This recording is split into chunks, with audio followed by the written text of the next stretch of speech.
Hello friends, welcome to my channel. आज हम करेंगे आईसी 38 नया सिलेबस हिंदी अध्याय नंबर 15, जिसका नाम है जीवन बीमा के अनुप्रयोग। चैप्टर शुरू करने से पहले जान लेते हैं कि हमारा जो चैप्टर नंबर 14 था उसके बोनस प्रश्न का उत्तर क्या है। तो प्रश्न था, यूलिप के मामले में निवेश जोखिम कौन उठाता है। तो देखिए, यूलिप यानी कि यूनिट लिंक्ड इंश्योरेंस प्लान, अब इसमें जो पैसा निवेश किया जाता है ना, उसमें जो जोखिम रहता है ना, वो उठाता है बीमित, यानी कि जिसने इंश्योरेंस ली है, पॉलिसी होल्डर भी कह सकते हैं आप। तो इसलिए ऑप्शन सी जो है इस प्रश्न का सही उत्तर है। अब शुरू करेंगे अध्याय नंबर 15, जिसका नाम है जीवन बीमा के अनुप्रयोग। तो देखिए, इसमें हम बात करेंगे इंश्योरेंस पॉलिसीज की ही, पर ये आप कह सकते हो कि अलग तरह की पॉलिसीज हैं, या फिर आप कह सकते हो कि जैसे हमें जीवन बीमा की जरूरत होती है ना, तो जीवन बीमा के अलावा भी हमें जिन बीमा की जरूरत रहती है, इस चैप्टर में हम उन्हीं बीमा के बारे में पढ़ेंगे। इसमें सबसे पहले आप देख सकते हैं कि यहाँ पर लिखा हुआ है विवाहित महिला संपत्ति अधिनियम 1874। एक तो हम ये पढ़ेंगे, ठीक है। इसको इंग्लिश में MWP यानी कि मैरिड वुमन प्रॉपर्टी एक्ट भी कहा जाता है। दूसरा हम जानेंगे कीमैन बीमा या कीमैन इंश्योरेंस के बारे में। और तीसरा बात करेंगे हम बंधक मोचन बीमा, या जैसे कि मॉर्टगेज रिडेंशन इंश्योरेंस भी कहते हैं, MRI भी शॉर्ट में इसे कहा जाता है। तो इन तीन टॉपिक्स पे आज बात होगी। सबसे पहले हम बात करेंगे विवाहित महिला संपत्ति अधिनियम 1874 के ऊपर। तो देखिए, ये एक ऐसा एक्ट है जो कि विवाहित महिलाओं और उनके बच्चों के अधिकारों को सुनिश्चित करने के लिए बनाया गया है। अब इसमें क्या है कि अगर मान लीजिए कि कोई व्यक्ति एक पॉलिसी खरीदता है, कोई भी पॉलिसी, एनी पॉलिसी, ठीक है, और उस पॉलिसी को वो विवाहित महिला संपत्ति अधिनियम के अंडर खरीदता है, ठीक है, इस एक्ट के अंडर वो खरीद लेता है।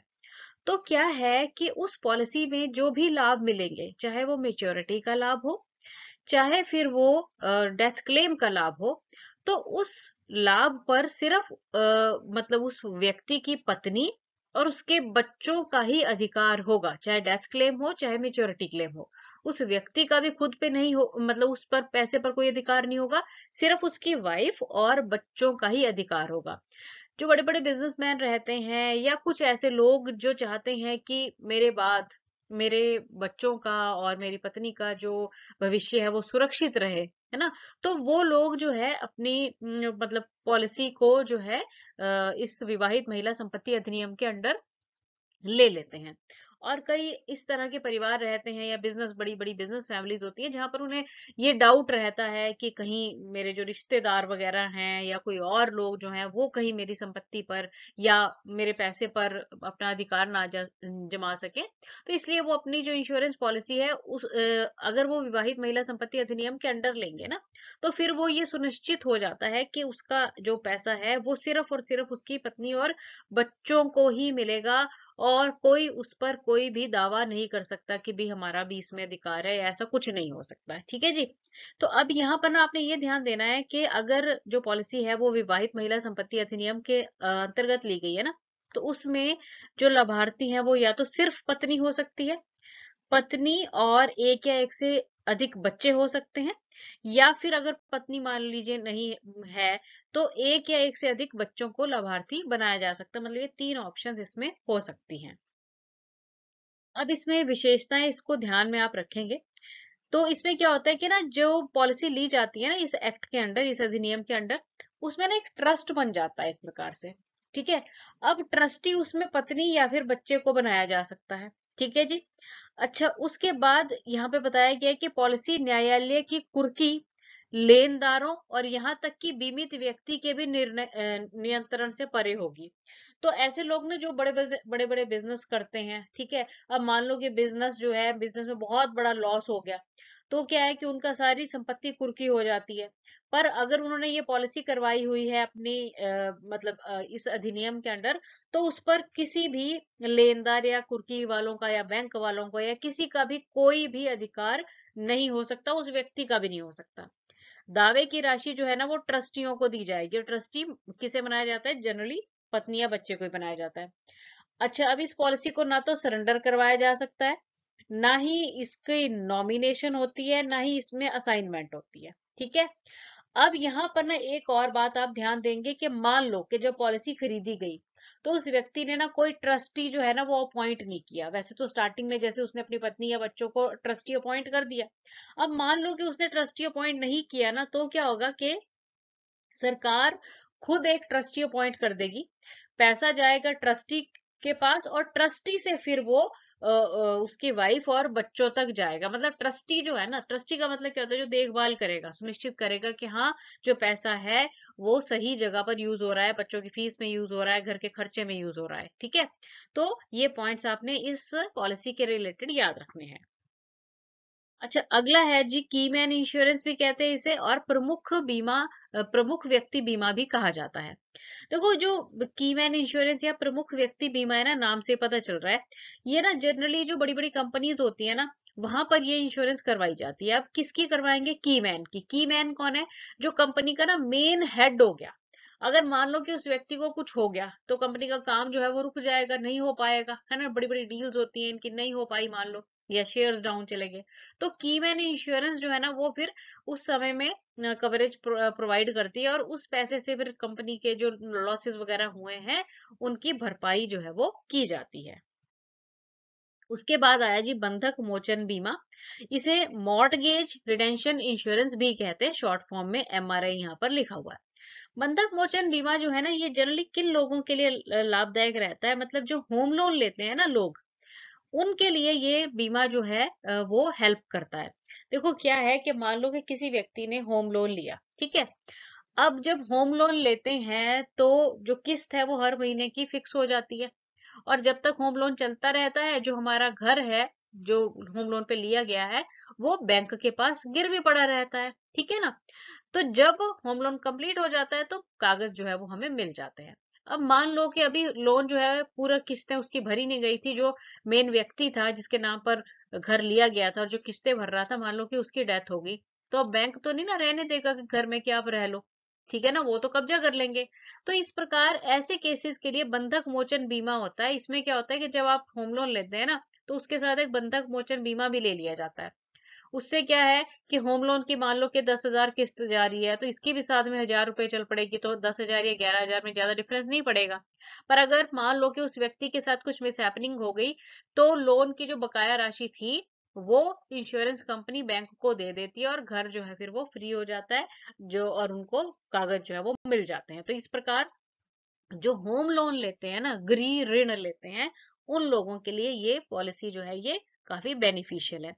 और इसे ना क्रेडिट जीवन बीमा पॉलिसी भी कहा जाता है। अब बंधक मोचन बीमा जो है ना, इसके बारे में थोड़ी और जान लीजिए। ये एक ना घटती अवधि वाली जीवन बीमा पॉलिसी होती है एक प्रकार से। ठीक है ना। मतलब जैसे जैसे पैसा जो है भरा जाएगा बैंक का, उतना लोन कम होता जाएगा, और अवधि जैसे जैसे कम होएगी, इस इंश्योरेंस का जो सम एश्योर्ड है ना वो भी कम होता रहता है। तो इसको घटती अवधि वाली बीमा पॉलिसी भी कहा जाता है। चलिए, अब आ गए आपके अभ्यास के प्रश्न। बंधक मोचन बीमा के पीछे क्या उद्देश्य है, वो आपको पता है कि इसका क्या उद्देश्य है। जो गृह ऋण लेते हैं ना, होम लोन लेते हैं, ठीक है ना, उनके लिए ये बेनिफिशियल है। तो ढूंढो होम लोन कहाँ लिखा हुआ है। बिल्कुल ऑप्शन बी में लिखा हुआ है, पढ़ लीजिए क्या लिखा है। गृह ऋण उधारकर्ताओं के लिए वित्तीय सुरक्षा प्रदान करना, यह बीमा मोचन जो बंधक मोचन बीमा है उसका मेन उद्देश्य है। कीमैन बीमा पॉलिसी के तहत बीमित राशि आमतौर पर निम्नलिखित में से किससे जुड़ी होती है? देखो, कीमैन का मतलब क्या है? कीमैन वही अभी जो हमने किया, प्रमुख व्यक्ति वाला बीमा, है ना। तो कीमैन पॉलिसी जब करवाई जाती है ना, तो ये देखा जाता है कि वो जो पर्टिकुलर बिजनेसमैन है ना, उसके बिजनेस में कितना लाभ हो रहा है। जितना ज्यादा लाभ होगा उसी पर सम एश्योर्ड की वैल्यू जो है वो डिपेंड करेगी। सम एश्योर्ड मतलब बीमित राशि की वैल्यू उसी पर डिपेंड करती है। तो भाई ये है व्यवसाय की लाभप्रदता, इस पर डिपेंड करेगी बीमित राशि किसमें, कीमैन इंश्योरेंस में। बंधक मोचन बीमा को डैश के अंतर्गत वर्गीकृत किया जाता है। तो अब आपको पता है ये घटती अवधि वाला जीवन बीमा होता है ना। घटती अवधि जैसे कि मैंने अभी बताया कि जैसे जैसे लोन चुकता होता रहेगा, इसकी जो बीमित राशि है वो कम होती रहती है, कम होती रहती है, तो इस तरह से अवधि भी घटती रहती है। तो घटती अवधि वाला जीवन बीमा कहा जाता है ये। नीचे दिए गए नुकसानों में से कौन से नुकसान कीमैन बीमा के अंतर्गत आते हैं? तो भाई देखो कौन कौन से नुकसान है जो कि इसमें कवर हो जाएंगे। ऑप्शंस हैं संपत्ति की चोरी, उस विस्तारित अवधि से संबंधित नुकसान जब कोई मुख्य व्यक्ति काम करने में असमर्थ होता है, सामान्य देयता, त्रुटियों और चूक के कारण होने वाले नुकसान। तो देखिए जो इसमें कवरेज मिलेगी ना की मैन नुकसान में, की मैन इंश्योरेंस में जो नुकसान है कौन से, जब जो की मैन है प्रमुख व्यक्ति है वो काम नहीं कर पा रहा है ना, उस समय जो मतलब नुकसान होंगे ना उनसे कवरेज जो है ये प्रोवाइड करेगा, मतलब ये वाले नुकसान जो है इसमें कवर हो जाते हैं। ऑप्शन बी आपका सही उत्तर है। पॉलिसी एमडब्ल्यूपी अधिनियम के तहत प्रभावी होती है यदि पॉलिसी धारक पॉलिसी के तहत लाभ प्राप्त करने और उसे प्रशासित करने के लिए कोई विशेष ट्रस्टी नियुक्त नहीं करता है, तो पॉलिसी के तहत सुरक्षित राशि डैश को दे हो जाती है। तो भाई अगर विशेष ट्रस्टी उसने अपॉइंट नहीं किया था, तो अब जो ये पॉलिसी है ना, ये राज्य का जो आधिकारिक ट्रस्टी है, जैसे हमने बात की कि एक सरकारी ट्रस्टी अपॉइंट कर दिया जाता है, तो सुरक्षित राशि दे होगी किसे, राज्य के आधिकारिक ट्रस्टी को। पर इसका ये मतलब नहीं है कि उसको पैसा चला जाएगा, उसके थ्रू वो जाना उस व्यक्ति की पत्नी और बच्चों के पास ही है, ये सिर्फ उनका केयर टेकर हो गया एक प्रकार से। ठीक है, तो अगर कोई विशेष ट्रस्टी नियुक्त नहीं किया गया है तो सरकार के द्वारा, राज्य के द्वारा एक आधिकारिक ट्रस्टी अपॉइंट कर दिया जाता है। ऑप्शन बी जो है ये सही उत्तर है। महेश ने उधार ली गई पूंजी पर व्यवसाय चलाया। उनके अचानक निधन के बाद सभी लेनदार महेश की संपत्ति पर कब्जा करने की पूरी कोशिश करेंगे, वही करेंगे वो, उन्होंने अपना पैसा जो वापस लेना है। नीचे दी गई संपत्तियों में से कौन सी संपत्ति लेनदारों की पहुंच से बाहर होगी? चलो चेक करते हैं। महेश के नाम की संपत्ति, भाई इसकी तो कुर्की करा देंगे वो। महेश के बैंक खाते ये भी सीज हो जाएंगे। अच्छा उसके बाद एमडब्ल्यूपी अधिनियम, एमडब्ल्यूपी अधिनियम अब आपको पता है ना कौन सा होता है एमडब्ल्यूपी, यानी कि विवाहित महिला संपत्ति अधिनियम 1874 है ये। ठीक है, उसकी धारा 6 के अंतर्गत अगर टर्म लाइफ इंश्योरेंस पॉलिसी ली है वो, या फिर महेश के स्वामित्व वाले म्यूचुअल फंड, भाई म्यूचुअल फंड भी चले जाएंगे, सिर्फ और सिर्फ जो उसकी प्रॉपर्टी है जो कि लेनदारों की पहुंच से बाहर होगी, वो उसकी पॉलिसी जो उसने एमडब्ल्यूपी एक्ट के अंडर ली हुई है। तो ऑप्शन सी जो है ये सही उत्तर है। एमडब्ल्यूपी अधिनियम के मामलों में के संबंध में नीचे दिए गए विकल्पों में से कौन सा सही है? परिपक्वता दावों के चेक पॉलिसी धारकों को भुगतान किए जाते हैं। परिपक्वता दावों के चेक ट्रस्टियों को भुगतान किए जाते हैं। देखो भाई सीधी सी बात है कि एमडब्ल्यूपी एक्ट के अंडर ना कुछ भी हो, चाहे तो परिपक्वता दावा का चेक हो या फिर मृत्यु दावे का चेक हो, जो भुगतान है ना वो तो ट्रस्टी को ही किया जाएगा, इसका आपने ध्यान रखना है। वो जाएगा ट्रस्टी को ही। ट्रस्टी कौन होते हैं? जो उसने मतलब जो पॉलिसी होल्डर ने पॉलिसी में अपॉइंट किए हैं, ज्यादातर पत्नी या बच्चों को ही अपॉइंट किया जाता है। और अगर नहीं है पॉलिसी में कोई भी ट्रस्टी तो सरकार खुद एक ट्रस्टी अपॉइंट कर देती है। तो यहाँ पर जो कथन नंबर 2 है ना वही सत्य होगा, तो ऑप्शन बी जो है वो सही ऑप्शन है। एमडब्ल्यूपी अधिनियम मामलों के संबंध में नीचे दिए गए विकल्पों में से कौन सा सही है? अब यहाँ पर भाई मृत्यु दावा पूछ लिया है, तो मैंने जैसे पिछले क्वेश्चन में बताया कि चाहे परिपक्वता दावा हो चाहे मृत्यु दावा हो, जो चेक है ना, जो पैसा है वो जाएगा ट्रस्टी के पक्ष में ही। ठीक है, तो याद रखना है ट्रस्टी के पक्ष में ही जाएगा, तो यहाँ पर भी ऑप्शन बी ही सत्य है। अजय अपने कर्मचारियों के लिए बीमा प्रीमियम का भुगतान करता है। ठीक है जी, करता है। नीचे दिए गए बीमा प्रीमियम में से कौन सा कर्मचारी को दिए जाने वाले मुआवजे के रूप में कटौती योग्य नहीं माना जाएगा? तो पहली विकल्प बोल रहा है कर्मचारी को दे लाभों के साथ स्वास्थ्य बीमा। तो भाई अगर स्वास्थ्य बीमा अगर कर्मचारियों के लिए भी लिया हुआ है, मतलब पूरा group insurance, group health insurance करवाई है, तो उसका तो लाभ मिलेगा ही कर्मचारियों को। और दूसरी ऑप्शन कह रही है कि अजय को दे लाभों के साथ कीमैन जीवन बीमा। तो भाई कीमैन जीवन बीमा तो अजय ने अपनी कंपनी के लिए करवाया ना, तो उसको तो जो लाभ मिलेगा कीमैन जीवन बीमा का वो अजय को ही मिलेगा, और फिर अजय उसको जो है अपने बिजनेस में यूज कर लेगा। तो अब यहाँ पर कटौती जो है करके कर्मचारियों को मुआवजे के रूप में जो नहीं दिया जाएगा ना, वो ऑप्शन बी है, यानी कि केवल 2 नंबर आएगा, क्योंकि ये कीमैन जीवन बीमा के लाभ है, जो कि लाभ सिर्फ बिजनेसमैन ही लेगा और वो अपने बिजनेस को में ही यूटिलाइज करेगा। अपनी संपत्ति को संपार्श्विक रूप में गिरवी रखने के वाले उधारकर्ताओं से ब्याज वसूलने की प्रथा, लेकिन संपत्ति पर उनका कब्जा छोड़ देने को डैश कहा जाता है। तो भाई इसे ना तो सुरक्षा कहते हैं, ना ही इसे सूदखोरी कहते हैं, ना ही इसे दृष्टिबंधक कहते हैं।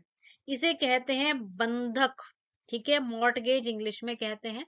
वही जो गिरवी रखने का प्रोसेस होता है, बंधक रख देते हैं ना अपना कोई भी सामान या संपत्ति, और उसके बदले में पैसा ले लेते हैं और फिर ब्याज दे दे के उसको छुड़वा लेते हैं, तो उसको बंधक कहा जाता है। चलिए अब आ गया है बोनस प्रश्न। तो क्या कहता है ये बोनस प्रश्न? बंधक मोचन बीमा यानी कि एमआरआई गृह ऋण उधारकर्ताओं के लिए डैश सुरक्षा प्रदान करता है। कैसी सुरक्षा प्रदान करता है? सामाजिक, वित्तीय, भौतिक या फिर मूर्त? जो भी सही उत्तर है मुझे जल्दी से आप कमेंट करके बताइए। वैसे जो राइट आंसर है वो आपको नेक्स्ट चैप्टर के स्टार्टिंग में मिल जाएगा। Thanks for watching the video and best of luck.